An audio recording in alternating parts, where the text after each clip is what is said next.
Тогтохтой ажил, богтохтой ажил, бодлоотой ажил, цаасан шувуухан ажил, алтан хүн. Хөвлөөний мэд маань.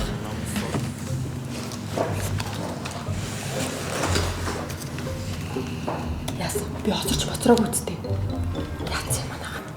За манайхаа өнөөдрийнхөө хурлын эхлэе. Энэ үйлрэлд хамтарч ажиллахаар сонгогдсон байсан инфлюенсерүүд дундаас маань 2 инфлюенсер хасагдсан байгаа. Шалтгаан нь бол тухайн инфлюенсерүүдийн маань хувь хүний соёл болон ёс зүйн болохоор нийгэмд сөрөг нөлөө үзүүлж байгаа гэж бид нар үзсэн учраас энэ манай компани ёс зүй болон үндэс зүйлтэй таарахгүй байгаа учраас хасагдсан байгаа.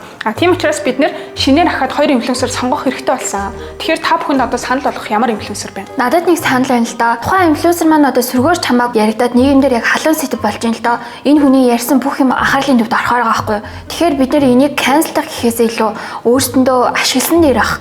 Тэгээд яг тухайн инфлюенсер маань одоо энэ сэдвд орооцолцсноос хойш энэ дагагчд нь аягүй хүссэн байгаа. Тэгэхээр бид нэр cancelдах гэхээс илүү хамтарч ажилласан дээр болов гэж би бодож байна. Тэгэж юу н монголчууд мартчихжээ шүү дээ хэсэг хугацааны дараа. Тэгэхээр юу н бол cancelдаг энэ дэрх. Санал нийлэхгүй байна. Нийгэмд энэ буруу зүйл, буруу соёлыг түгэж байгаа инфлюенсерүүдийг сонгохоос илүүтэй зөв хандлага түгэж байгаа, өвлөр төрөлд үзүүлж байгаа зөндөө олон инфлюенсерүүд байгаа шүү дээ. Эднээсээс яг судалж агаад сонгосон илүү дээр санагдчихэв.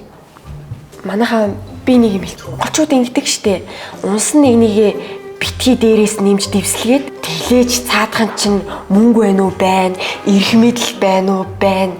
Яг энэ үед нь бүгдээр ингээ хамтраад ажиллачвал харин ч аяа бүүн болохоор байгаа штэ. Гүү юу? Гүй яах вэ тэгэл дараа нь тэр бичлэг мичлэг нь франк ч юм уу, киноны хэсэг ч юм уу тэгэл нэг залруулга явуулдаг болохоор нь л тэгэл Нэгдүгээрт бид нар хамтарч ажиллахгүй гэдэг шийдвэр дээр бацчихсан. Хоёрдугаарт cancel culture-ыг байгуулахаас эхэллээ. Гуравдугаарт манай байгууллага нийгмийн муу мухай зүйлийг эвлэрэхгүй. Үнэ зүйлээ бүгдийг нь биш зармыг нь бол зарааш амьдрахын төлөө гэд зураас